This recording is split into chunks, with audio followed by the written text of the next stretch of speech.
Oui, hop, juste pour votre info, on enregistre la réunion.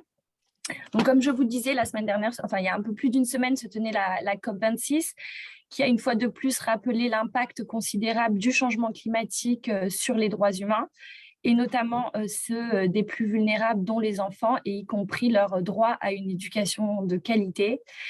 Et aujourd'hui, nous, acteurs de l'éducation, nous ne pouvons pas être absents sur les enjeux du changement climatique et le rôle que l'éducation joue dans la prévention, la résilience, mais également le plaidoyer pour penser et renforcer les compétences et les métiers qui seront nécessaires au XXIe siècle et qui permettront de construire des sociétés plus inclusives et résilientes. Donc, les catastrophes naturelles, on le sait, sont généralement associées à des taux de scolarisation plus faibles, ce qui est particulièrement perceptible dans des environnements où le niveau de pauvreté est déjà très élevé. Chaque année, près de 40 millions d'enfants voient leur éducation interrompue par des catastrophes naturelles et des épidémies consécutives à des événements météorologiques extrêmes, donc selon un rapport de Their World publié en 2018. Mais il est également prouvé que la vulnérabilité des enfants et des communautés à risque est réduite et la résilience est renforcée grâce à l'accès à l'éducation. Et on considère que rendre l'accès universel au second cycle de l'enseignement d'ici 2030 permettrait d'éviter 200 000 décès liés aux catastrophes dans les 20 prochaines années. Donc, selon nous, il est vraiment essentiel d'identifier la place de l'éducation dans les enjeux locaux d'atténuation et d'adaptation au changement climatique, de prioriser aussi le sujet écologique, environnement au niveau des ministères et des directives nationales avec une évolution des curriculums et des moyens mise à disposition des établissements éducatifs et des communautés sur les sujets donc environnement, climat, comme des plans de transformation de l'environnement d'apprentissage, et également d'accompagner les établissements éducatifs dans des projets concrets et co-construits avec la communauté éducative, les parents et la communauté locale. Pour nous, vraiment, chaque enfant doit recevoir un apprentissage vert, mais également transformateur des rapports de genre par le biais de réformes éducatives, mais également en veillant à ce que l'apprentissage réponde aux défis actuels de la société et permette des solutions localisées. Et donc, pour cela, il faut vraiment reconnaître et intégrer l'éducation, y compris celle des filles, dans les financements, les politiques et les accords relatifs au climat, y compris les contributions qui sont déterminées au niveau national afin de garantir des systèmes éducatifs solides, résilients au climat et qui minimisent les perturbations et permettent à tous les enfants et les jeunes qui sont touchés par les crises climatiques de continuer à apprendre. Aujourd'hui, on vous propose trois études de cas. Une première étude de cas climat et éducation pour sauver la planète qui sera présentée par Anta de Défi. Ensuite, Planète Éducation au Bénin qui sera présentée par Jocelyn Rigaud de Planète Urgence. Et enfin, le projet Office for Climate Education qui sera présenté par Gabriel Brunich, donc de l'Office for Climate Education qui est sous l'égide de l'UNESCO. Et ensuite, nous aurons une réaction aux études de cas par Bertrand Foucault, qui travaille au sein de la division EDU AFD. Et enfin, un petit mot de Virginie Delise-Bissot, qui vient de rejoindre la division EDU AFD en tant que responsable. Et enfin, comme d'habitude, on passera aux questions et discussions avec la salle. Et c'est ma collègue Clémentine Etienne qui va modérer les échanges. Donc, je lui laisse la parole. Merci beaucoup, Léa. Écoutez, bienvenue. Merci à toutes et tous. Et juste avant de prendre les présentations, pour rappel, vous avez une douzaine de minutes pour présenter. Et puis, n'hésitez pas à poser vos questions directement dans le chat ou alors à prendre la parole à la fin des échanges directement. N'hésitez pas. Voilà. Anta, je te laisse la parole. Et je partage mon PowerPoint. Est-ce que tout le monde voit mon écran ? Oui. Très bien, parfait. Merci Léa de poser le cadre. C'est vrai que ce n'est plus un choix, la démarche de l'éducation à l'environnement. Voilà, c'est le changement climatique et tout ce qu'on vit en ce moment. Ça doit être vraiment pris dans l'éducation, dans notre, au fin fond vraiment de l'éducation. Des filles participent aux champions de l'éducation. On pourrait dire qu'on est des champions de l'éducation parce que c'est depuis 2000 qu'on s'attaque à l'éducation dans les pays les plus difficiles. Je ne vois pas très bien. C'est pas... Tu peux agrandir un peu l'écran, Clémentine? Donc, des filles plus de 30 ans, voilà, d'engagement. Et depuis 2000, s'attaquent à l'amélioration de la qualité et de l'efficacité de l'éducation. Et des filles agissent dans le pays. On a commencé par Haïti, après Madagascar, en 2003 le Togo et le Bénin. Actuellement, on agit sur Madagascar et le Togo. Donc, comme m'a dit Léa tout à l'heure, l'éducation, c'est aussi, ça imbrigue pas seulement les élèves et les enseignants, mais ça implique aussi les parents et la communauté. Voilà. Tu peux changer de slide, Clémentine? Allô? Voilà, donc notre marque de fabrique, si on peut appeler ça comme ça, c'est contextualisation d'une pédagogie active qui s'appelle la main à la pâte. Je pense que plusieurs d'entre vous la connaissent. C'est une démarche d'apprentissage des sciences et techniques. Ça a été créé en 1995 par Georges Charpak, qui a pris prix Nobel de physique.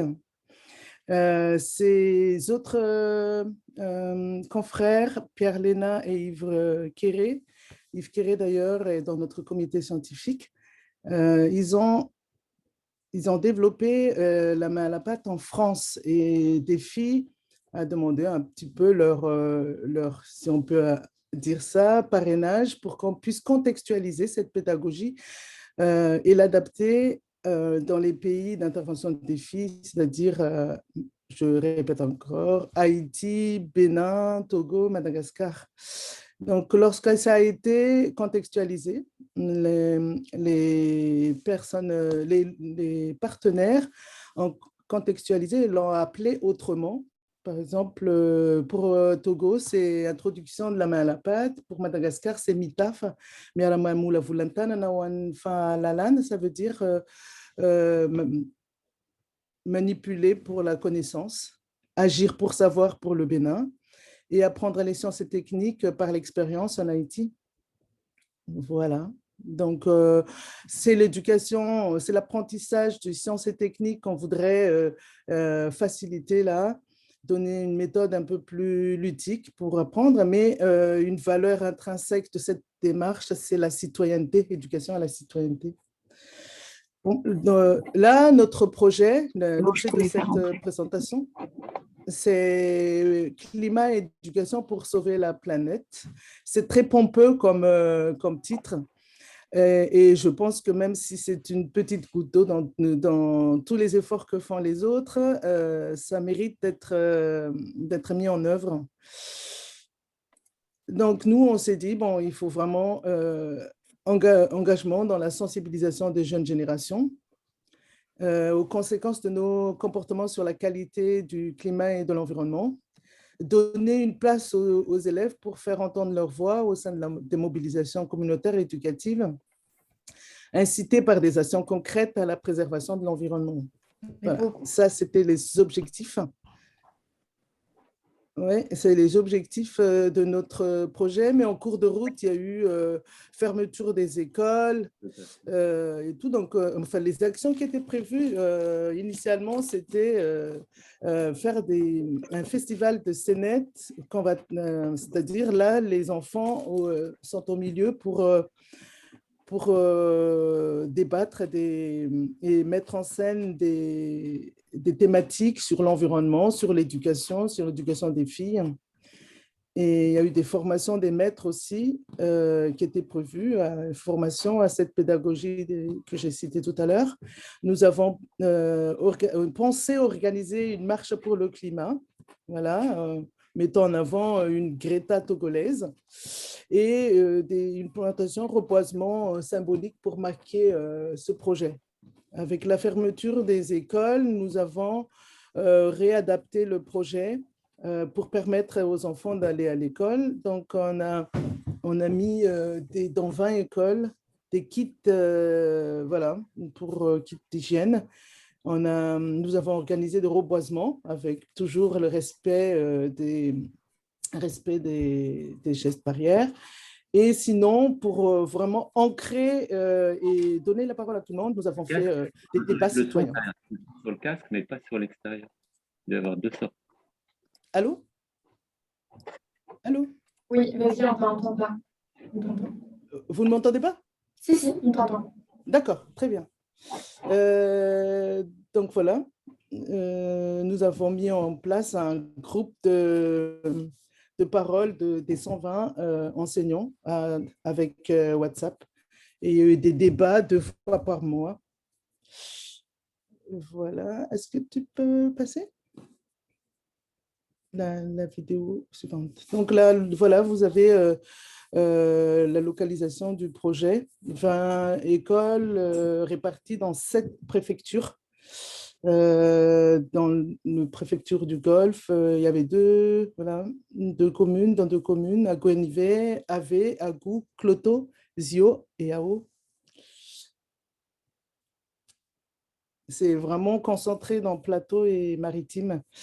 Donc, nos bénéficiaires, c'est 6 000 élèves, 120 enseignants et encadreurs, 20 écoles, 120 classes dans 10 communes, dans 2 écoles par commune.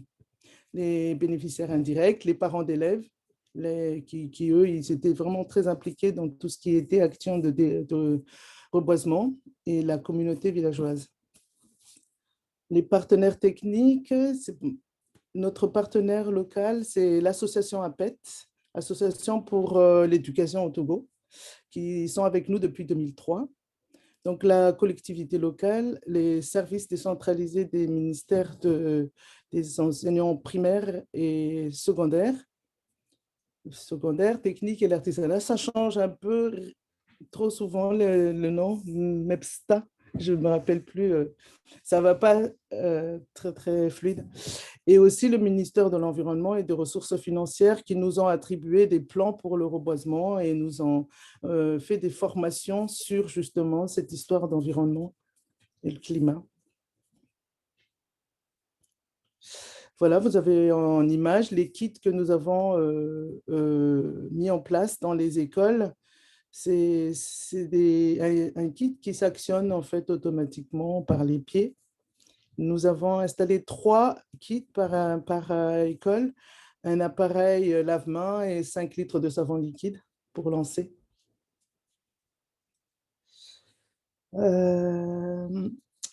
Action de reboisement, chérir l'arbre.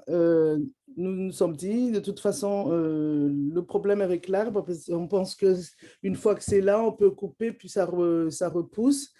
On a beaucoup besoin du bois, mais notre relation justement avec l'arbre est quand même très difficile. Donc, on a un peu titré chérir l'arbre, c'est-à-dire pour avoir vraiment l'arbre, il faut être conscient que ce n'est pas seulement quelque chose de naturel et qui pousse tout simplement tout seul. Donc, il y a eu une grande sensibilisation avec l'implication des élèves dans l'entretien des jeunes plants et dans la protection de la biodiversité. Distribution des plants dans les écoles et particulièrement de paniers protecteurs parce que les chèvres et plein de choses se promènent et pourraient vraiment, on a eu beaucoup de cas qui ont saccagé les plantations d'arbres quand ils sont encore très, très fragiles. Voilà. Et nous avons aussi doté d'arrosoirs aux écoles pour assurer l'arrosage.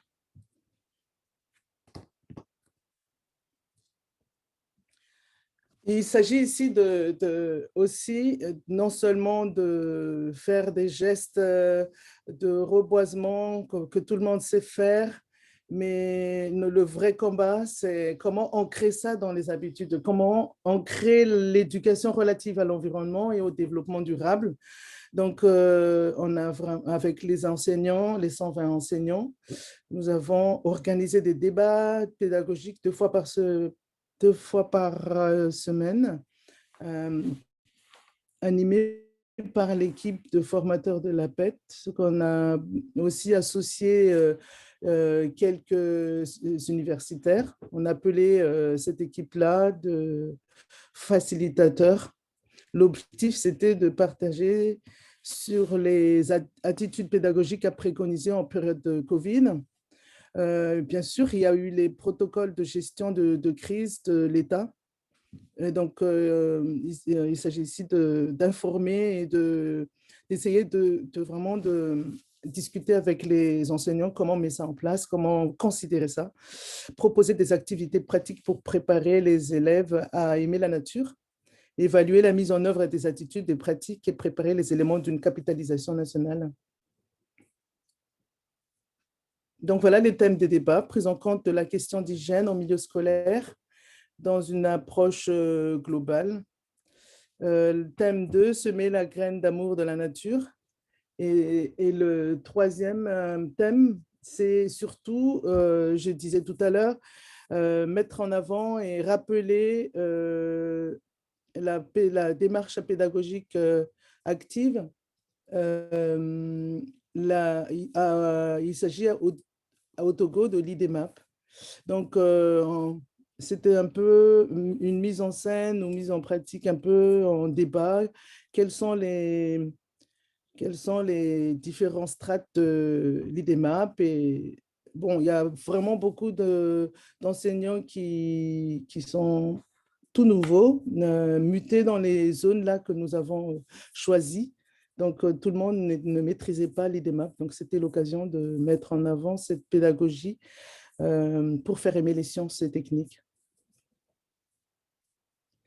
Ce projet, à la demande justement des partenaires, des enseignants qui ont participé, ils ont dit une capitalisation qui n'était pas prévue au tout début. Ils ont demandé à ce qu'il y ait une capitalisation et nous avons accepté de mettre ça en place et pour qu'on puisse en faire des petits livrets et conserver, enfin, utiliser dans les écoles qui ont participé, voire les partager à d'autres écoles intéressées de cette pratique que nous avons mis en place. Voilà, donc là, c'est une petite pensée du développement. Le développement résulte de la connaissance et de la compréhension qu'une société a d'elle-même et de son environnement, puis de sa capacité à s'organiser pour relever les défis auxquels elle doit faire face. C'est un peu notre ligne rouge pour le développement. Merci à tous.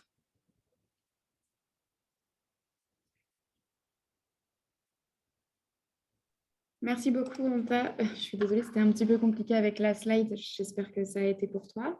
Merci pour cette présentation. Merci pour cette présentation et je laisse la parole à Jocelyn de Planète Urgence. Je te laisse présenter ton écran. Ok, merci.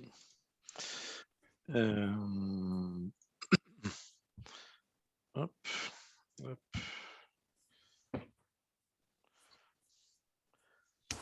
Bien, bonjour à tous.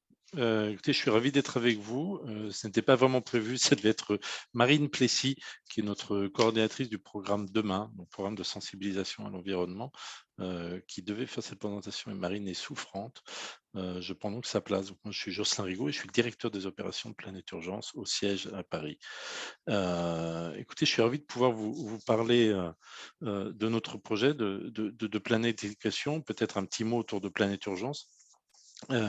Planète Urgence, on est une ONG de solidarité internationale qui a été créée en 2000. Nous sommes reconnus d'utilité publique et nous travaillons autour de 3 axes que sont la préservation des forêts et de la biodive en danger, la promotion du développement local des communautés et la sensibilisation à l'environnement. Donc, ces 3 axes nourrissent notre raison d'être, qui est de renforcer les hommes pour une planète solidaire et durable, avec l'idée d'œuvrer pour que chacun puisse vivre dignement et en toute autonomie dans un environnement préservé. Donc, nous développons des projets inclusifs et des projets circulaires qui permettent à ces 3 axes de fonctionner soit en toute autonomie ou en complémentarité en fonction des projets que l'on développe.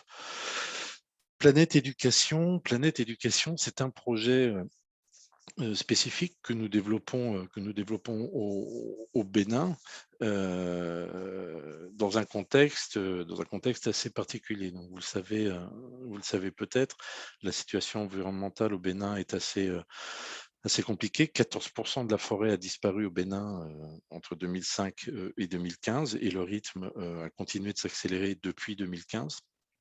On est principalement sur une problématique de bois énergie. Et puis, il y a un gros souci de gestion des déchets, avec 72 000 tonnes de déchets plastiques qui sont jetés dans la nature chaque année, en sus des déchets qui sont rejetés par les courants marins sur les côtes béninoises. Pour ce qui est de l'éducation au développement durable au sein du cursus béninois aujourd'hui, pour l'instant, il n'y a pas d'objectif.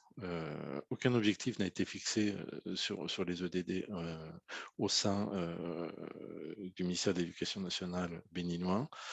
Rien n'est présent pour l'instant dans les programmes scolaires, ou très peu. Lorsque ça l'est, ça l'est à l'initiative isolée de certains enseignants, puisqu'il existe un document qui traite de la protection de l'environnement et qui date de 2000, mais qui ne s'est jamais transformé en application concrète au sein des programmes scolaires. Donc, on est parti de ce contexte. On est aussi parti de notre expérience, puisque nous sommes implantés au Bénin depuis un bon moment, puisque nous sommes au Bénin depuis 2008. Où nous avons une délégation nationale. Donc ça, c'est le fonctionnement de Planète Urgence.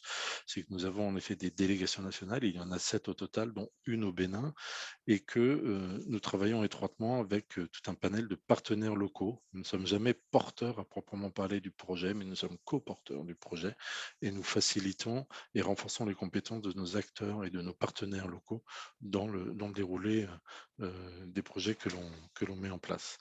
Donc ce projet Planète Éducation est pour l'instant localisé, est en phase pilote. C'est un projet qui se déroule dans la zone nord-ouest du Bénin, autour de Natitingou.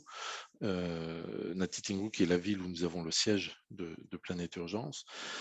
L'objectif de ce projet, qu'est-ce que c'est? L'objectif de ce projet, c'est de former des enseignants et de rendre les enfants acteurs de la protection de leur propre environnement. Et ça, c'est un élément qui est extrêmement important pour nous, dans une optique d'impact et de pérennité de notre action. On travaille en permanence à ce que nos bénéficiaires deviennent leurs propres acteurs pour pouvoir développer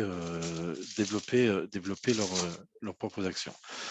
Donc 10 villages autour de la région de Natitungu sur lesquels nous travaillons, sur un groupe cible de 60 enseignants qui se duplique ensuite vers 3600 enfants. Ça, c'est la première phase du projet. L'idée étant ensuite de travailler autour d'un groupe bénéficiaire d'environ 12 000 enfants.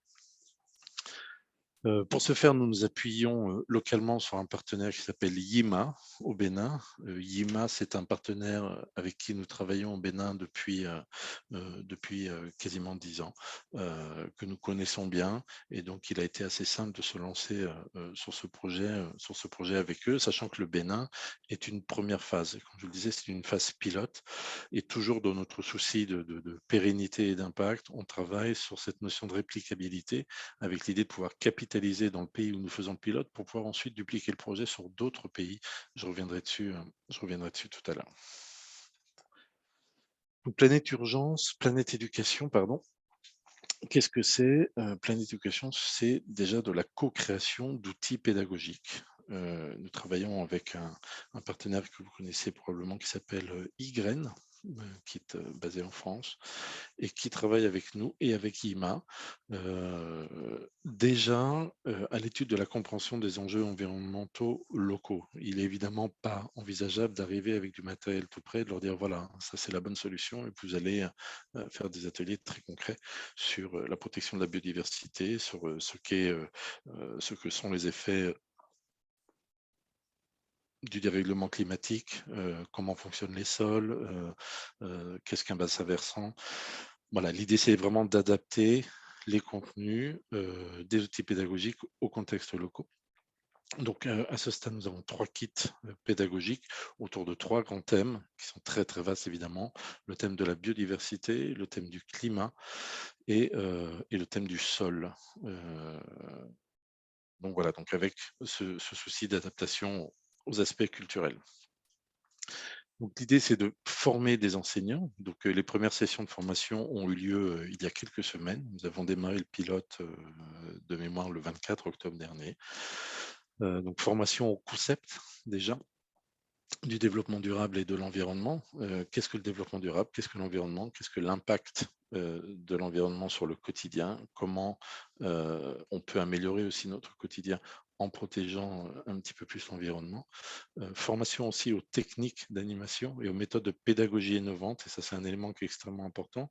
L'idée à travers IMA, donc qui est notre partenaire sur place, c'est qu'IMA fait des ateliers un petit peu innovants qui ne nécessitent pas forcément beaucoup de matériel, puisque l'idée c'est de pas de proposer des choses aux enseignants qu'ils ne pourront pas répliquer ensuite dans leur classe ou à l'extérieur. Et l'idée c'est d'être auprès d'eux tout au long de l'année en travaillant sur des piqûres de rappel, en travaillant sur des micro-ateliers qui sont développés une fois par trimestre, et puis en organisant des rencontres entre pairs. Là, vous avez une photo qui illustre la première rencontre, et c'était la rencontre de kick-off pour travailler sur le lancement des formations. Donc ça a bien démarré, et ça permet ensuite de pouvoir mettre en place toutes les actions de sensibilisation des enfants. Et je vous parlais tout à l'heure de la nécessité d'avoir les enfants qui soient acteurs de leur environnement. Donc être acteur de l'environnement, ça passe par quoi? Ça passe évidemment par un apport théorique, mais et surtout par des activités pratiques. Et donc on demande et on travaille avec les enseignants à l'animation d'ateliers pédagogiques et aux séances de sensibilisation sur le terrain. C'est-à-dire les enfants sortent de la classe avec les enseignants, ils vont créer des potagers soit au sein de leurs écoles ou juste à côté. Ils vont travailler sur des opérations de ramassage de déchets, mais pas uniquement, puisque ramasser des déchets, on le sait, c'est bien, c'est une très bonne chose, mais juste ramasser des déchets ne sert à rien si on ne sensibilise pas les populations autour sur le fait de ne pas jeter ces déchets. Sans quoi on passe notre temps à les ramasser, et puis 3 jours après, évidemment, il y a le même volume qui reste à ramasser. Donc création de potager, ramassage de déchets, plantation d'arbres, notamment plantation d'arbres dans les cours d'école pour faciliter des zones ombragées et faire comprendre aux enfants qu'en zone ombragée, la température descend, et puis que sur une zone ombragée, on peut planter d'autres plantes notamment. Et puis des activités pratiques qui permettent de répondre aux enjeux environnementaux et puis d'améliorer le confort scolaire. Je vous en parlais tout à l'heure, notamment avec les zones ombragées en espace extérieur. Planète Éducation, c'est aussi la diffusion de bonnes pratiques, là aussi dans le souci de réplicabilité et de capitalisation.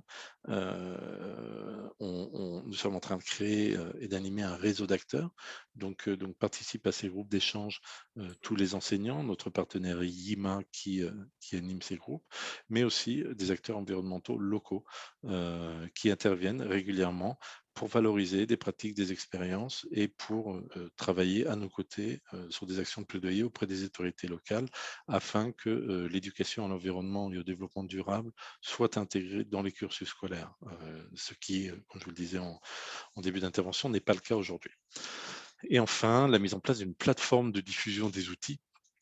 Et ça, c'est aussi un élément important, là encore, dans le souci de pérennité du projet, c'est de pouvoir se dire qu'on a, une fois que les premières actions sont menées, accès à ces outils à travers une plateforme qui permet de répliquer les choses et de les dupliquer. Je vous parlais tout à l'heure de l'implantation locale et c'est un élément important. Planète Urgence connaît très bien le Bénin pour y être implanté depuis 2008. On a une équipe locale.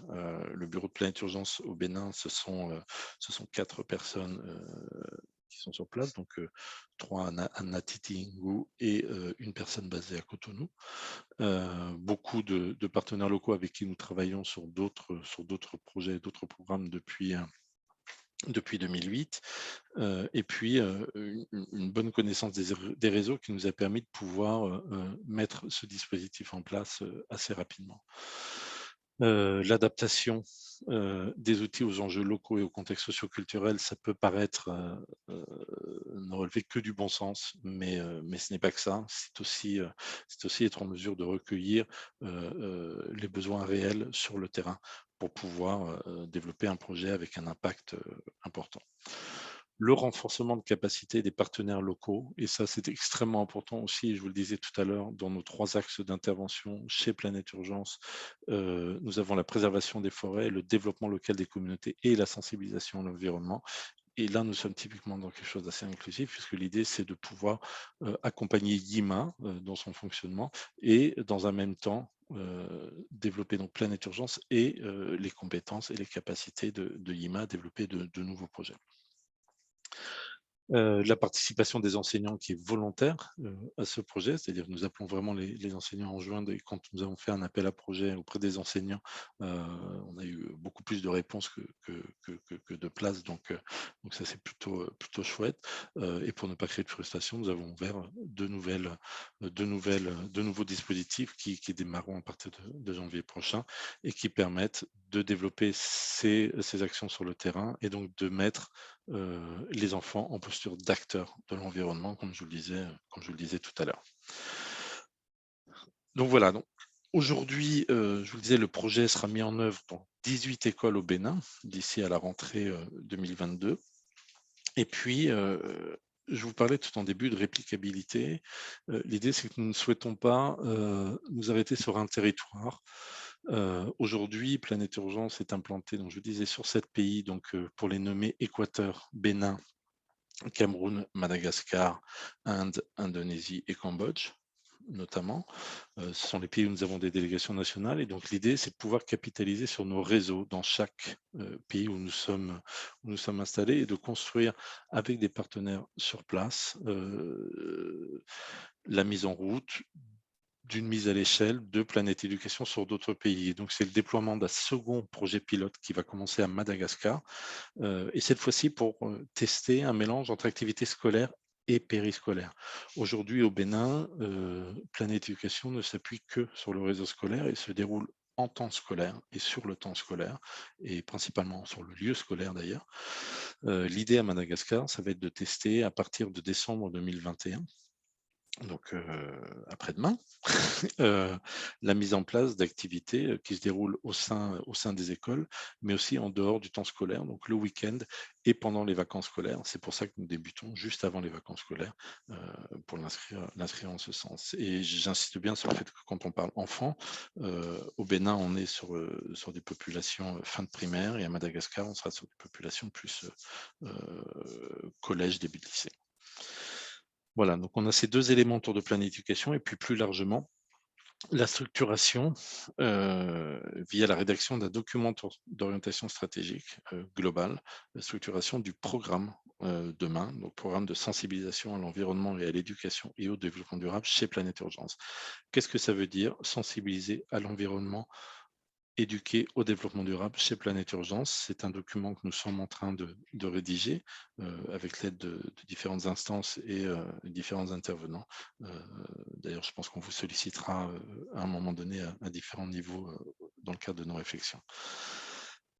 Voilà, j'en ai terminé pour ma part.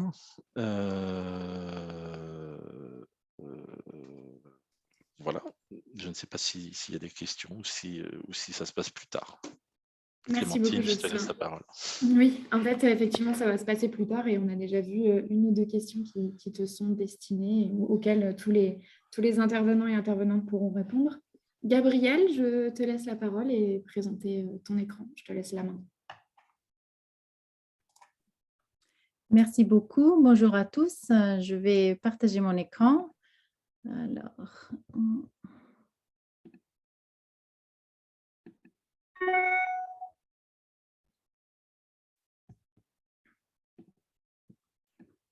Alors, je vais le mettre en diaporama. Est-ce que vous voyez mon écran? Oui, on le voit pas en diaporama, mais pour ma part, c'est bon. Ah d'accord, donc vous voyez, parce que moi, en fait, j'ai départagé mon écran entre deux écrans. Et moi, je vois mon PowerPoint, mais vous le voyez en tant que En diaporama? PowerPoint également. Non, en PowerPoint, plus qu'en diaporama. Alors, peut-être diaporama. voilà. Oui. OK. Bon, eh ben, bonjour à tous. Donc, je suis Gabrielle Brunis-Dunant. Je suis chef de projet et responsable stratégie à l'Office for Climate Education. C'est un vrai plaisir pour moi d'être parmi vous ce matin et de suivre les deux intervenants qui m'ont précédé, Amta et Jocelyne. Vraiment, il y a beaucoup de points de pont entre nos différentes actions, des choses que vous avez évoquées qui me parlent beaucoup. Et je vais en revenir là dans ma présentation. Alors, je vais peut-être commencer par dire qu'est-ce que l'OCE et donner un peu le contexte de notre travail et puis vous donner quelques exemples de ce que nous faisons sur le terrain. Alors, l'OCE, qu'est-ce que le Office for Climate Education? En fait, c'est une fondation sous l'égide de l'UNESCO. Nous sommes un centre de catégorie 2 de l'UNESCO depuis l'année dernière.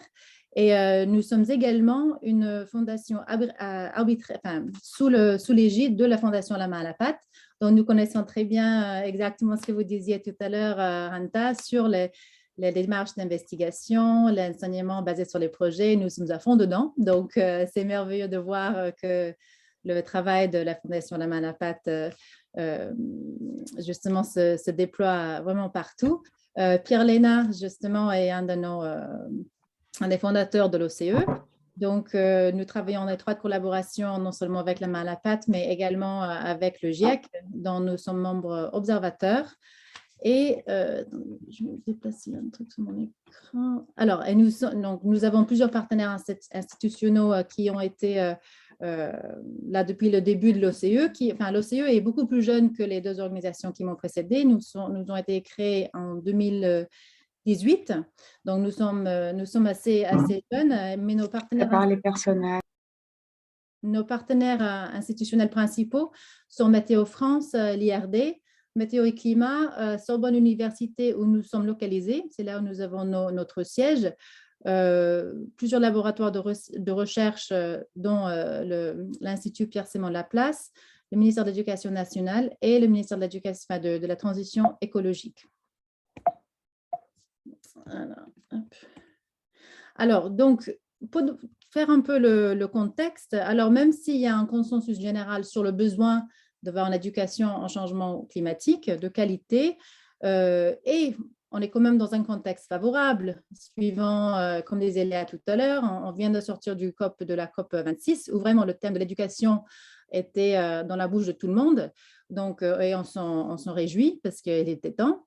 Que l'éducation, comme cité dans l'accord de Paris à l'article 12, qu'il y a un vrai besoin d'une éducation dans le domaine des changements climatiques et tout cela dans un contexte où les objectifs du développement durable sont une priorité pour tout ce qui se déploie sur le terrain en matière de changement climatique et éducation. Donc vraiment, toutes ces thématiques-là sont à l'ordre du jour.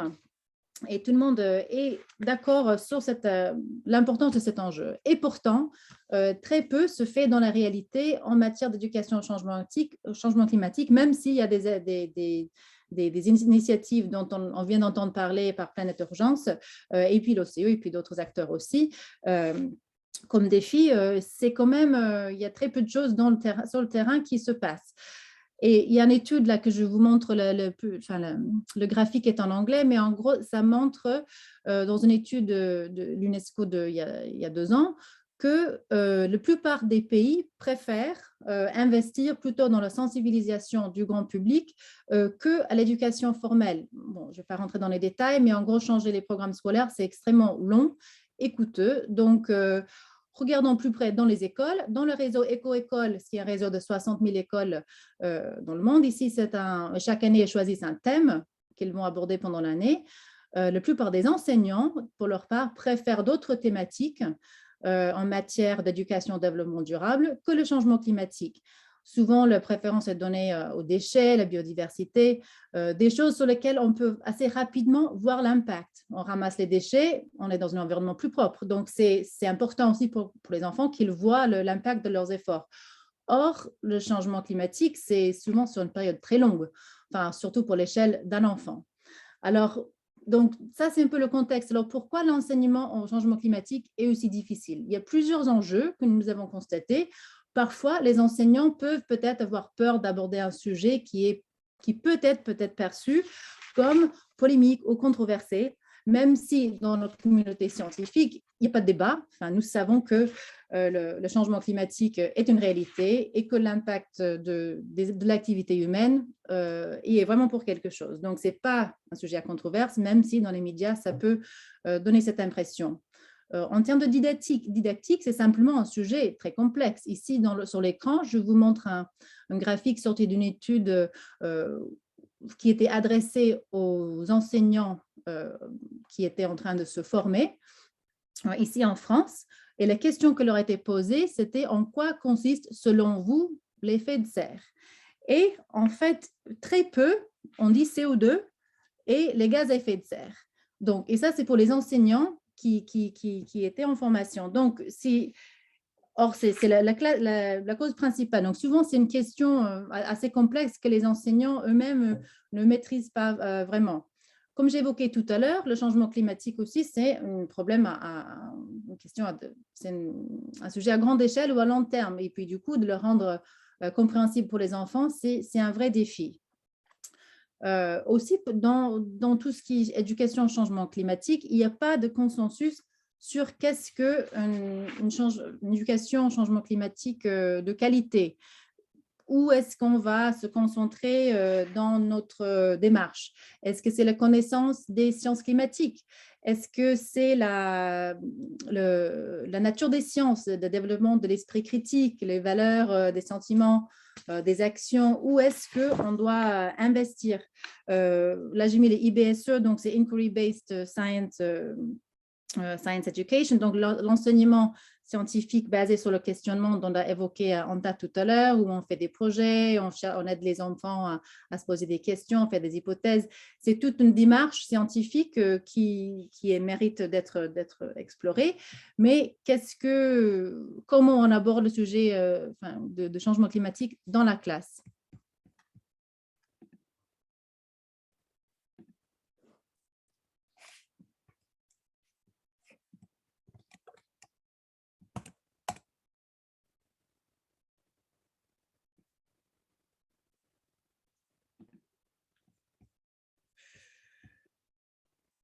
Allô? Oui. Ah, vous m'entendez? Oui, on t'entend, Gabrielle. D'accord, je ne sais pas ce qui s'est passé. Tu as perdu peut-être ton écran. C'est bon? Oui, là, on le voit bien. OK, parfait. Donc, je continue. Alors, du coup, il y a aussi notre étude de l'UNESCO sortie cette année par rapport à l'intégration du sujet du changement climatique dans les programmes scolaires. Et on voit que c'est très peu, voire pas du tout, dans beaucoup de programmes. Alors, comme j'évoquais tout à l'heure, en fait, le temps nécessaire pour que les programmes scolaires évoluent, en moyenne, c'est 20 ans. Donc, c'est coûteux, c'est à long terme.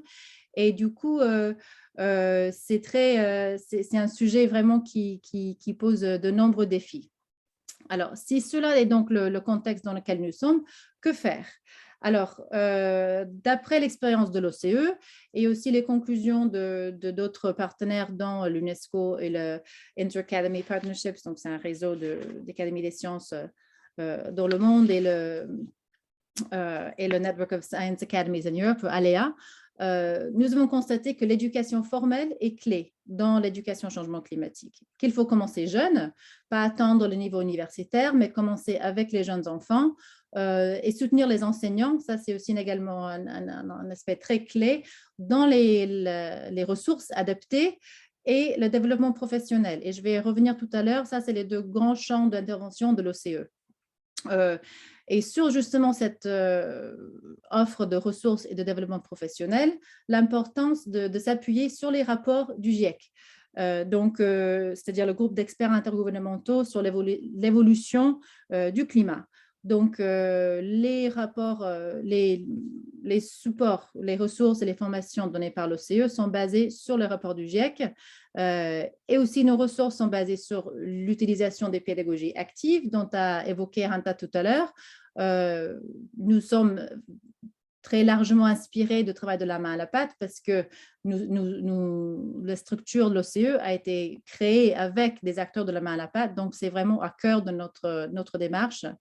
La démarche OCE est également dans l'atténuation et l'adaptation au changement climatique, pour essayer de donner aussi des idées de projets concrets aux enseignants et aux enfants.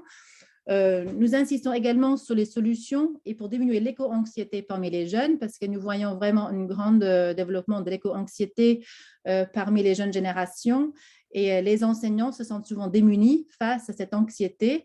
Et personnellement, en tant que maman, je le vois aussi avec mes enfants, une grande anxiété vis-à-vis de l'avenir de la planète. Et comme vous avez évoqué tout à l'heure, on a aussi le besoin d'impliquer tout le système éducatif, pas que les enseignants, mais la communauté, les parents et les enfants. C'est vraiment tout un système qui doit faire partie de la démarche de l'éducation au changement climatique. Donc, c'est tout un écosystème. Alors, quelques exemples rapides de ce qui fait l'OCE en matière d'éducation au changement climatique. C'est premièrement le développement professionnel des enseignants.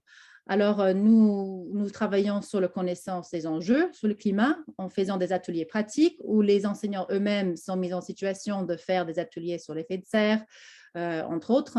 Nous appuyons également sur une démarche pluridisciplinaire qui implique l'histoire, la géographie, etc., pas uniquement les sciences dures.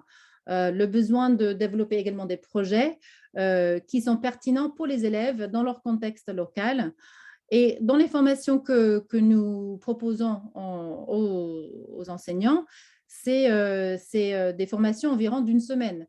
C'est-à-dire que souvent, il faut, des études ont démontré que si c'est moins de 30 heures, l'impact est assez limité. Donc, après, il faut aussi dégager le temps pour le faire. Donc, ce qui est aussi un défi s'il n'y a pas le soutien des ministères derrière pour que les enseignants puissent se libérer pour faire ce type de formation. L'OCE aussi se concentre beaucoup sur la formation de formateurs d'enseignants afin de faire boule de neige pour que ces formateurs puissent à leur tour former d'autres enseignants. Alors, en plus des formations des enseignants, l'OCE produit des ressources pédagogiques et l'année dernière, nous avons sorti sur le rapport du GIEC basé sur Océan et Cryosphère une adaptation pour enseignants du primaire et du secondaire, parce que l'âge cible de l'OCE, c'est le collège, donc en gros entre 9 et 15 ans, pas notamment les enseignants de cette tranche d'âge. Et notre travail à l'OCE, c'est de prendre le rapport, le résumé pour décideurs qui, bon, même si ce n'est plus le rapport de 1000 pages sorti à la base par le GIEC, c'est quand même le résumé pour décideurs, c'est assez complexe et pas très digeste si on veut l'utiliser en classe. Donc, nous le simplifions, nous l'expliquions et nous illustrons ces différents cas dans les exemples, en utilisant les exemples concrets. Et pour faire toutes ces activités, il faut tous ces supports. Nous travaillons avec un conseil scientifique et pédagogique dont il y a des membres du GIEC qui siègent dans ce conseil pour que justement ce que nous proposons soit vraiment très ancré dans ce qui est dans les rapports du GIEC. Nous avons également produit une guide pédagogique clé en main d'environ 200 pages. Toutes ces ressources sont gratuites, disponibles sur le site de l'OCE en 4 langues, français, anglais, espagnol et allemand.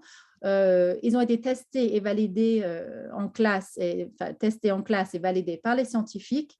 Et dans ces guides pédagogiques, je dis ces guides parce que nous avons également créé un guide pédagogique clé en main sur les terres émergées, l'autre rapport du GIEC, qui est en cours de finalisation. Il y a des exemples, il y a des leçons détaillées avec des exemples de projets locaux. Et en complément de ces rapports qui existent également sur papier, il y a aussi des exemples je vais passer peut-être un peu plus rapidement parce que je vois le temps avance. Juste rapidement, des démarches pédagogiques évoquées dans ces outils, c'est, comme disait Anda tout à l'heure, sur les pédagogies actives et les activités qui font sortir les élèves de leur classe, comme disait Jocelyne, justement, dans les débats, les jeux de rôle, des études, etc., pour rendre l'enseignement plus actif.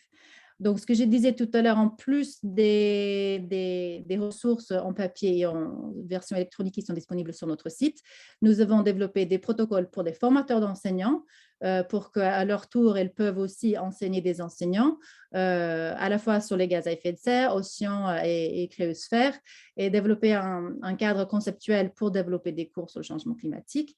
Et tout ça, c'est également sur notre site, y compris des animations multimédia que les enseignants peuvent utiliser gratuitement.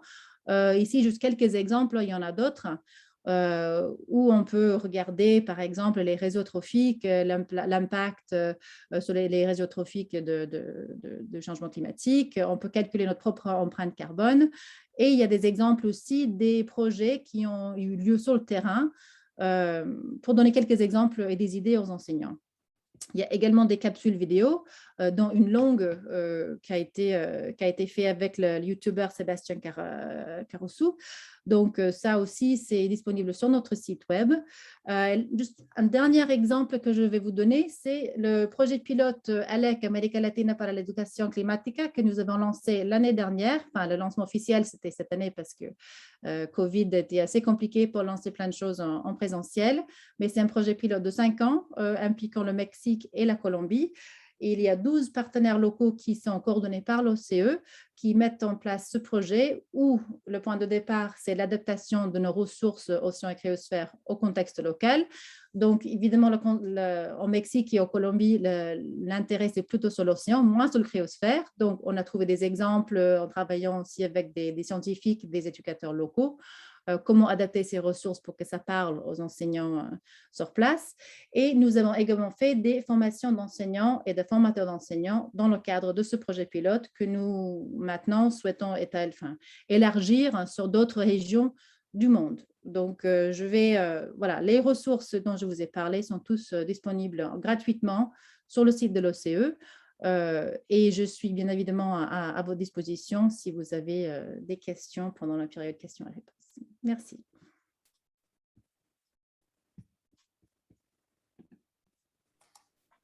Merci beaucoup, Gabrielle, pour cette présentation très intéressante, très globale de l'OCE. C'est intéressant d'avoir cette vision globale. Je vous laisse la parole, Bertrand, pour réagir à ces interventions.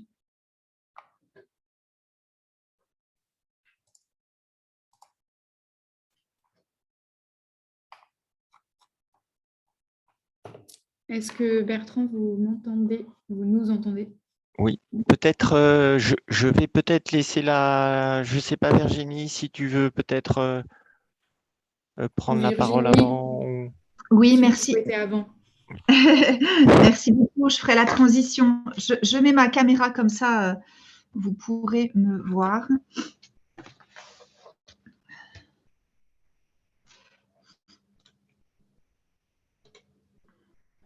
Alors, pourquoi ma caméra ne se met pas en route? Est-ce que vous m'entendez déjà? Oui, très bien. Parfait. Bon, j'avais l'intention de mettre ma caméra, c'est plus sympathique, mais je ne sais pas pourquoi elle refuse de se mettre en place. Ah, autorisé. D'abord, je voulais m'excuser pour mon retard tout à l'heure. Ah, voilà, je crois qu'on me voit là. Oui, parfait. D'abord, excusez-moi de ne pas avoir été des vôtres à l'heure ce matin. J'ai eu un petit souci. Et donc, effectivement, avant d'écouter Bertrand, je voulais juste d'abord me présenter puisque j'ai pris la succession de Véronique Sauva à la tête de la division éducation, formation professionnelle, enseignement supérieur et emploi à l'AFD en septembre, début septembre de cette année. Je ne suis pas nouvelle à l'AFD puisque ça fait plus de 25 ans que j'y travaille et j'ai un parcours très diversifié au siège, beaucoup de réseaux aussi, dans le réseau AFD et beaucoup dans les Outre-mer. Voilà, ce qui fait que j'ai un tropisme ultramarin et un marqueur ultramarin, même si j'ai travaillé pendant quelques années sur des pays d'Afrique centrale et d'Afrique australe. Voilà, en tout cas, je suis ravie de ma nouvelle fonction, de mes nouvelles fonctions au sein de Edu à l'AFD. Et donc, sans plus attendre, et merci j'ai écouté avec beaucoup d'attention les différentes présentations de la coalition éducation. Donc, je pense qu'on aura l'occasion, j'espère en tout cas qu'on aura l'occasion de se rencontrer pour de vrai et pas seulement en virtuel dans les mois à venir et les années à venir. Voilà pour ma présentation. En ce qui concerne à l'AFD, en tout cas, nos interventions dans le secteur de l'éducation, d'abord, nous sommes convaincus que l'éducation est la clé de voûte de la réalisation de tous les ODD et qu'elle permet, en ce qu'elle permet de sortir de la pauvreté, de réduire les inégalités et d'instaurer un climat de tolérance et de paix dans les sociétés.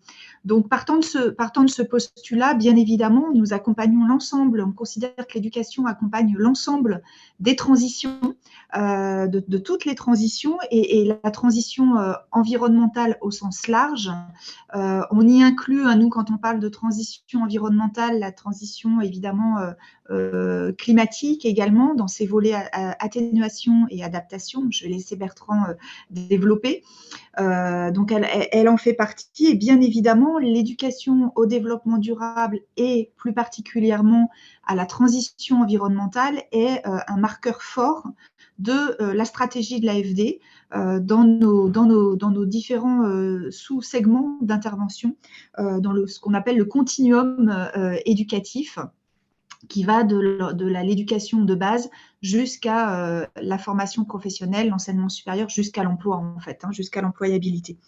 Voilà, donc pour nous, c'est un marqueur fort qui est inscrit dans la stratégie que nous sommes en train de finaliser, notre stratégie, en fait, notre feuille de route stratégique et opérationnelle que nous sommes en train de finaliser et que nous aurons plaisir, bien sûr, à vous partager lorsqu'elle sera aboutie. Voilà, merci beaucoup pour votre écoute. Sans plus attendre, je vais laisser la parole à Bertrand.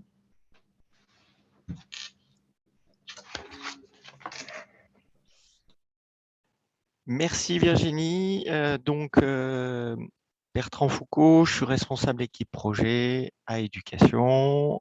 J'anime, on va dire, la question du climat au sein de la division. Merci pour toutes ces présentations. C'est super de voir comment déjà ces questions du développement durable sont intégrées dans nos enjeux d'éducation. On voit combien aussi ça démarre. On est en train de mettre en place des programmes qui semblent quand même assez nouveaux, assez récents. Et on voit combien cette dynamique a besoin d'être soutenue et combien aussi on a besoin de capitaliser. On voit que dans les différents projets qui ont été présentés, qu'on a des expériences pilotes qui ont vocation à être redéployées en fonction des interventions qui apparaîtront les plus utiles. Nous, ce qu'on travaille aujourd'hui, évidemment, ce qu'on essaye d'accompagner, c'est tous les contenus d'éducation, comment faire évoluer les contenus éducatifs pour qu'il y ait une sensibilisation au développement durable, pour qu'il y ait des jeunes qui soient, on va dire, plus sensibilisés au sujet, plus en capacité de s'adapter à cet effet, à ce dérèglement climatique et également à l'impact de la biodiversité et des ressources naturelles qui les impactent particulièrement dans nos zones d'intervention en tout cas. Et puis on sait aussi évidemment qu'en investissant dans l'éducation, on donne à ces jeunes aussi les moyens d'avoir une contribution plus importante dans la transition climatique. Et donc d'intervenir, pas seulement de s'adapter, mais finalement aussi d'avoir une vraie contribution à l'atténuation. Et quelque part, nous, on est très, très preneurs des initiatives qui sont prises par les OSC. On cherche à les soutenir parce qu'on voit aussi que parfois les évolutions qu'on a besoin d'avoir, elles partent des personnes, elles partent des jeunes. Et combien parfois les gouvernements ont aussi du mal à mettre en place ces politiques de transition climatique. Donc, c'est vraiment des initiatives qui sont très intéressantes, dans lesquelles aussi on voit combien l'individu, le jeune, a finalement pas mal de possibilités pour contribuer à cette transition. Et combien toutes ces initiatives qui sont prises peuvent aussi permettre d'influencer, de renforcer le besoin à des niveaux beaucoup plus de politique nationale, de stratégie. Donc, ce sont des initiatives sur lesquelles nous, on cherche à appuyer. Évidemment, c'est très intéressant aussi si vous pouvez, au niveau des projets par pays, vous associer ou nous informer de tout ce qui est mis en place dans le pays, qu'on puisse peut-être nous assurer une cohérence, renforcer vos actions, voir comment on peut aussi contribuer à renforcer vos interventions.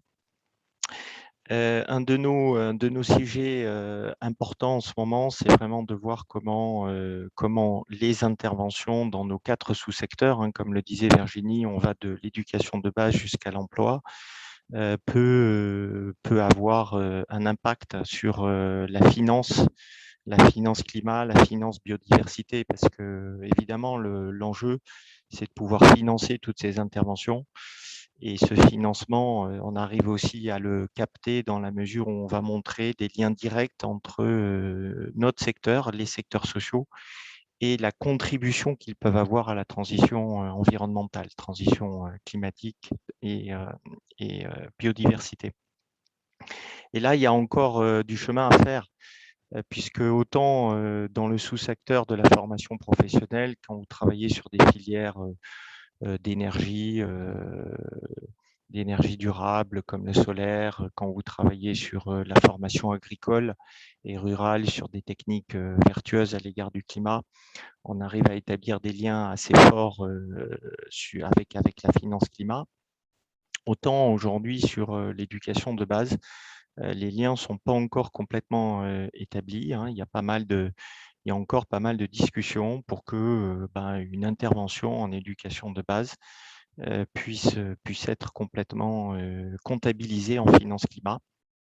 Alors, la sensibilisation à l'environnement, c'est une activité qui est, on va dire, comptabilisée en finance climat, mais par exemple, l'éducation en faveur du genre, l'éducation auprès des filles et des jeunes filles, certains bailleurs aujourd'hui considèrent que ça a un vrai effet sur la transition climatique, alors que d'autres ne sont pas encore complètement assurés de l'effet direct que ça peut avoir, alors même que les jeunes filles dans nos zones d'intervention sont extrêmement impactées par le dérèglement climatique et qu'elles peuvent aussi jouer un rôle majeur dans cette transition.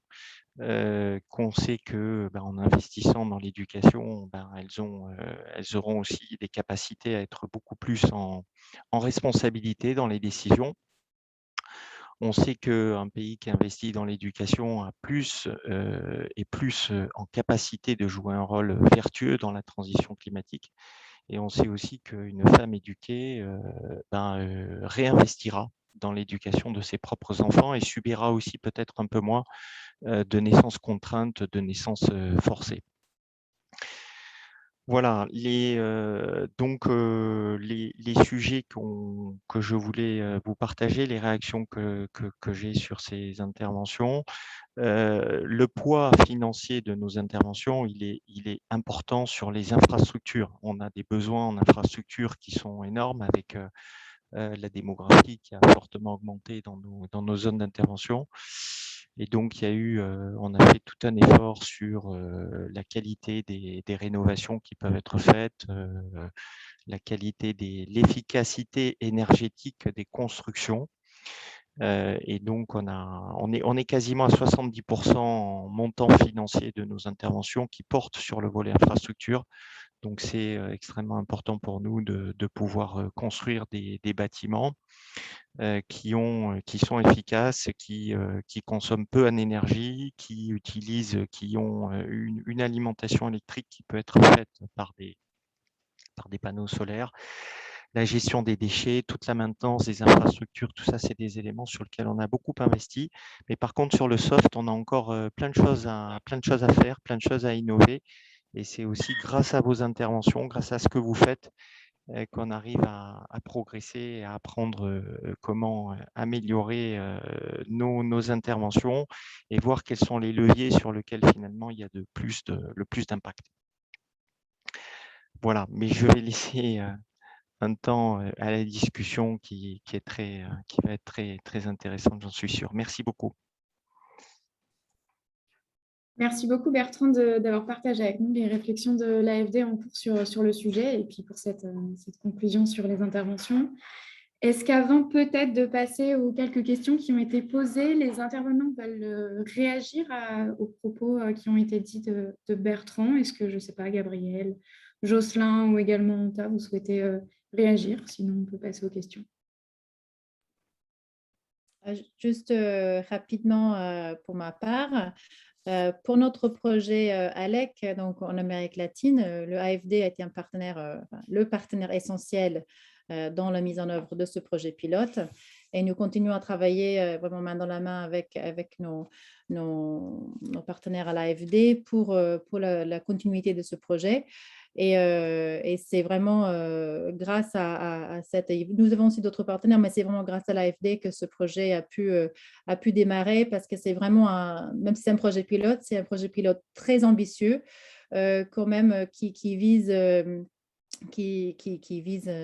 2 pays sur 5 ans avec la formation dans le cadre du projet ALEC seulement. Il y a eu 17 000 enseignants qui ont été impliqués dans le projet. Donc, nous sommes à une échelle assez importante et vraiment, c'est vrai que c'est un partenaire vraiment privilégié pour nous, à la fois l'Amérique latine, mais à l'avenir sur d'autres chantiers aussi.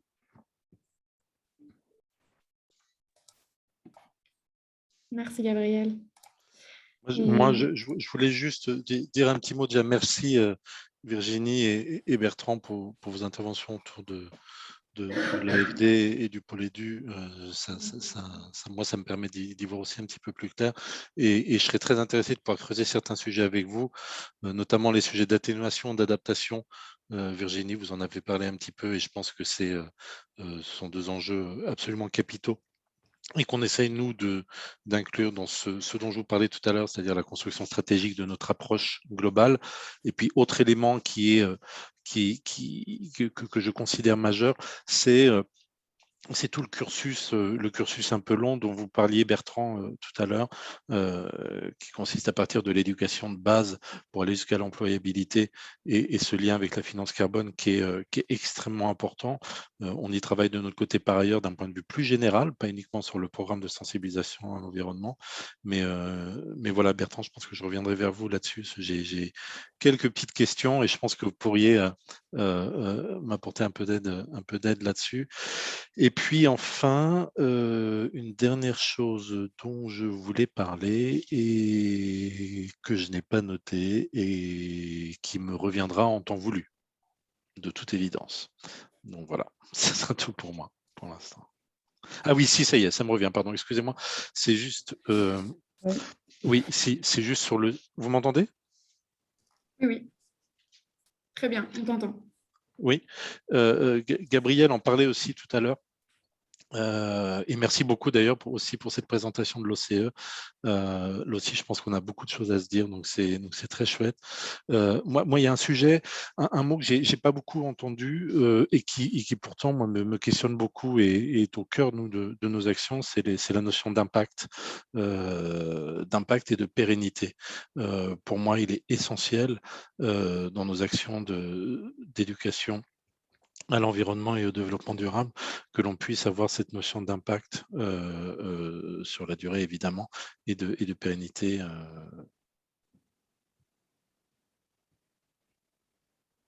Développement des actions. Donc, c'est un sujet que je trouve assez central là-dessus. Voilà pour moi. Merci, Clémentine. Je voudrais aussi... Oui, je t'en prie, vas-y. Merci. Merci beaucoup pour cette présentation de Virginie et de Bertrand. Ça prouve aussi que nos initiatives pourraient nourrir aussi le capital commun, en fait, les connaissances sur le climat, sur l'éducation, la place de l'éducation. Donc, je remercie aussi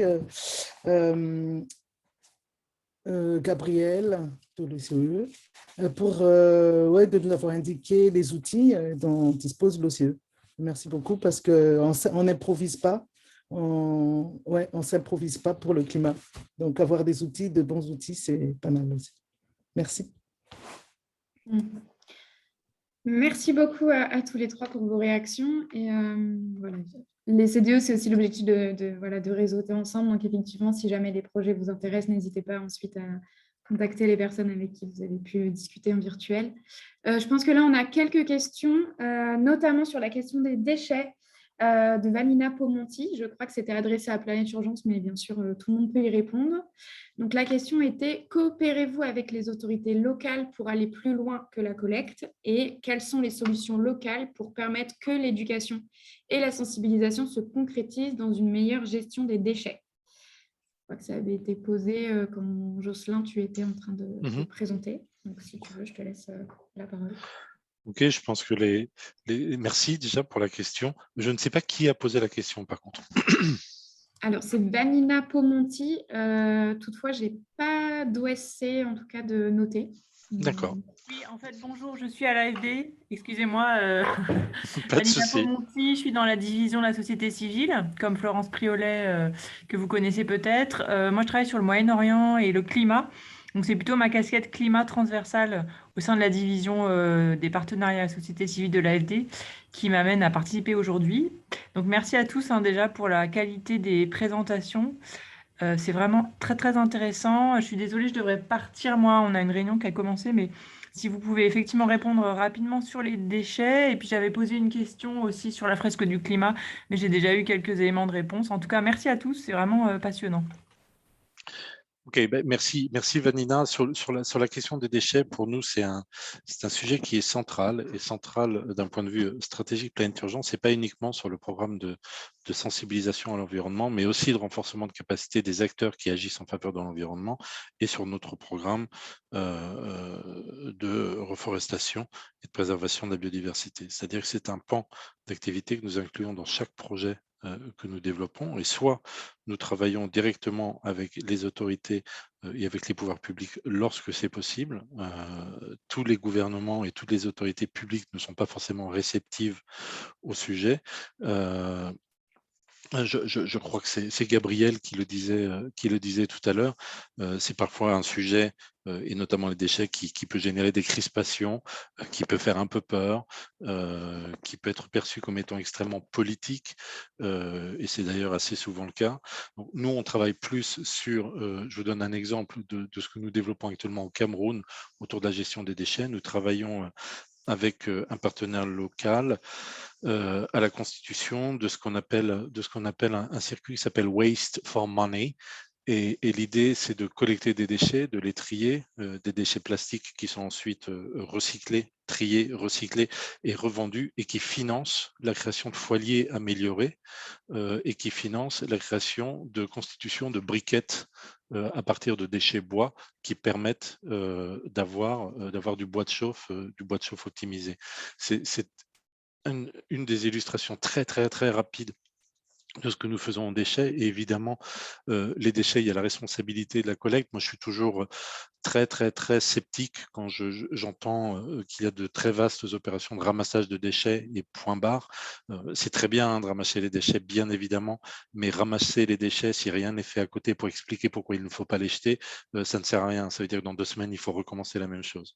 Et puis, il y a le ramassage des déchets, et surtout sur les zones côtières, le plus gros souci, c'est que l'océan, comme vous le savez, et les zones marines, on a un gros projet à Madagascar sur la zone corallienne, et on voit bien que on a des gros soucis de déchets qui sont charriés en fonction des routes maritimes et qui sont rejetés en mer et qui sont charriés sur les côtes de manière quasi permanente. C'est-à-dire que vous pouvez faire une opération de nettoyage d'ampleur sur la côte camerounaise le lundi, et ce n'est pas caricaturé, hein. Le jeudi, c'est retour à la case départ. Donc là, le sujet des déchets, je pense, est un sujet en soi. Nous, on essaye, en tout cas chez Planète Urgence, de mettre des petites piqûres déchets dans chacun de nos projets. Le travail avec des autorités locales s'avère globalement très compliqué parce qu'il y a derrière de gros enjeux financiers très souvent et que la solution peut être un petit peu complexe à mettre en œuvre, mais c'est en tout cas un sujet sur lequel on attache beaucoup d'importance. Voilà, je ne sais pas si j'ai répondu à la question, mais en tout cas, c'était pour vous donner une illustration un peu de l'approche que l'on en a ici, quoi.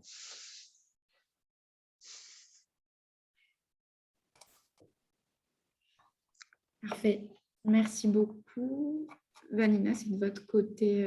Oui, apparemment, vous avez bien, enfin, tu as bien répondu à la question, Jocelyn. Est-ce que je ne sais pas, peut-être d'autres personnes sur la gestion des déchets, en tout cas chez nos intervenants, Tanta et Gabriel, peut-être un peu moins. Mais par contre, je pense que sur la question du travail avec la fresque du climat, vous y avez un peu répondu, mais peut-être avec d'autres types d'associations, si vous voulez un peu plus développer. Et après, je vois Marie, je prendrai ta question ensuite. C'est pour moi, Clémentine? Oui, et même Anta ou d'autres personnes. D'accord. Donc, pour les fresques du climat, comme j'avais évoqué dans la présentation, notre approche de formation, c'est vraiment de former des formateurs et de prendre le temps pour faire quelque chose de très approfondi, c'est-à-dire souvent sur 5 jours, avec un éclairage scientifique par des climatologues. La dernière formation justement que nous avons fait pour les enseignants en France, nous avons eu le président de l'OCE qui est climatologue dans le laboratoire IPSL et qui a travaillé avec le GIEC, donc vraiment des scientifiques qui sont vraiment dans le domaine du changement climatique. Et c'est suivi par des formations de plusieurs jours par des formateurs d'enseignants sur les pédagogies actives, les démarches d'investigation, la mise en situation des enseignants, des formateurs d'enseignants. Donc, c'est vraiment, nous insistons, enfin, les interventions de l'OCE se distinguent un peu sur le fondement scientifique et l'accompagnement pédagogique. Je ne dis pas que le fresque du climat ne le fait pas, mais notre approche est un peu différente dans le sens où notre accompagnement est vraiment ancré sur une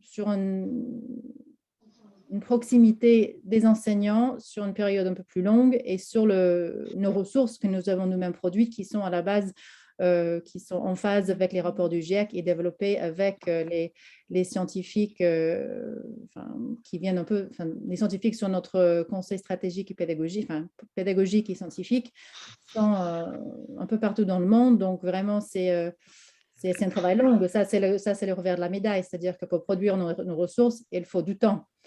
Pour faire notre document sur notre guide pédagogique clé en main sur Océan et Cryosphère, clairement, il a fallu presque 2 ans. Donc c'est vrai qu'il faut du temps, mais une fois que nous avons produit nos ressources, nous nous pensons que c'est vraiment quelque chose qui peuvent être utilisés dans la durée et qui sont accessibles, enfin, facilement adaptables et après accessibles aux enseignants et aux formateurs d'enseignants. Merci beaucoup, Gabrielle. Marie, je vois que tu as levé la main. Je te laisse prendre la parole.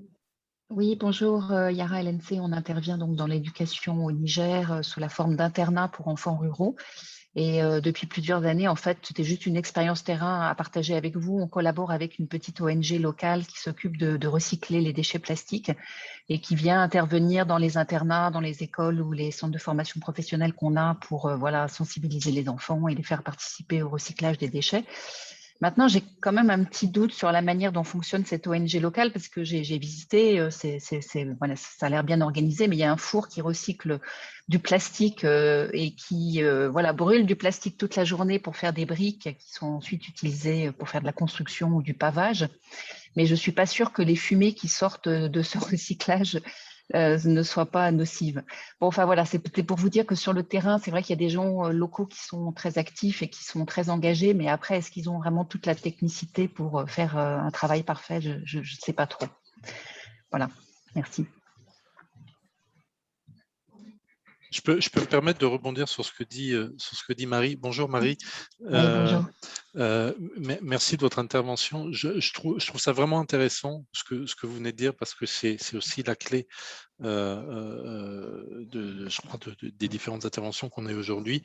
C'est ce fameux renforcement de capacité des acteurs locaux, c'est-à-dire de pouvoir être en mesure d'accompagner nos acteurs OSC et autres localement dans déjà la prise en compte des enjeux et puis la compréhension globale et ensuite fine des enjeux. Parce que là, l'exemple que vous donnez est un exemple type et on a eu cet exemple-là au Cameroun où un partenaire nous dit regardez, c'est génial, en effet, on recycle du plastique et c'est fantastique. Sauf que derrière, on oublie, c'est comme, c'est comme la polémique sur les voitures électriques. C'est exactement la même chose pour moi. C'est passons tous à la voiture électrique et on oublie ce qu'il y a dans la voiture électrique et on oublie que les batteries des voitures électriques, une fois qu'elles sont plus utilisées, polluent tout autant que le diesel qui nous pollue les voies respiratoires depuis des années.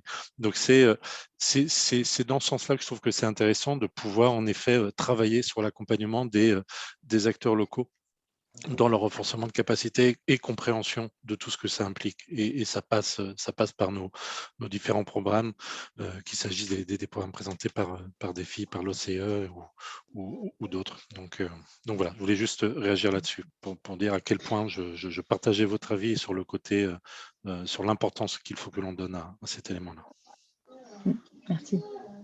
Après, moi, je suis un peu démunie pour conseiller une ONG qui fait du recyclage de déchets plastiques, parce que nous, on est vraiment spécialisés dans l'éducation, mais je ne suis pas du tout technicienne ou ingénieure dans le domaine du recyclage plastique. Mais bon, à creuser, il y a des réseaux on va dire. intéressants. Si vous voulez me faire un petit mot, je pourrais vous mettre en relation avec une association qui est basée au Cameroun et qui travaille sur tout l'Ouest africain et qui aide les associations localement à se former sur ces sujets-là.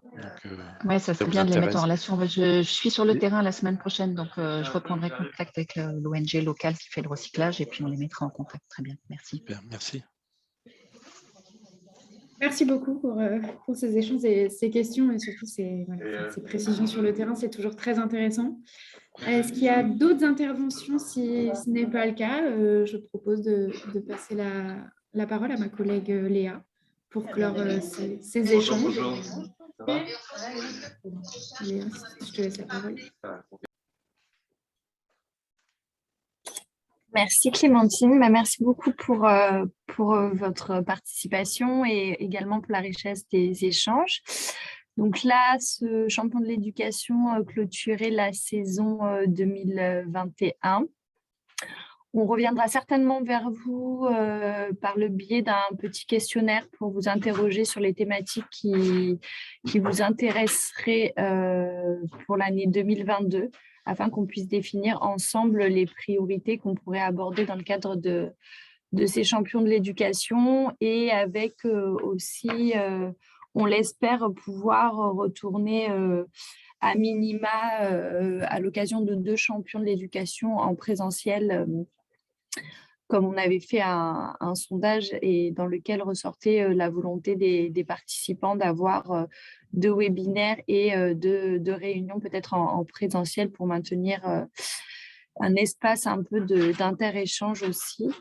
Voilà, donc un grand merci et on revient très rapidement vers vous à travers un questionnaire et on vous envoie dès le début de l'année 2022 le programme de la nouvelle saison.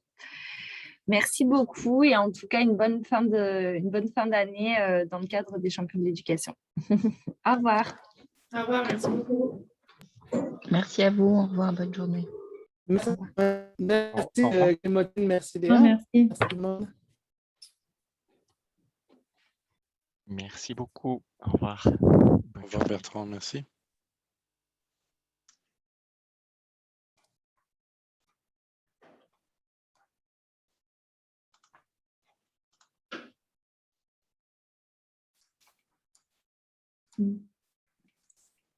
N'hésitez pas de revenir vers nous, Clémentine et Léa, si vous avez besoin d'autre chose. Oui, ça marche. On se tient informé comme on avait déjà pu en discuter. Merci en tout cas à vous pour les interventions. Avec plaisir. À très vite. Au revoir. Merci. Au revoir.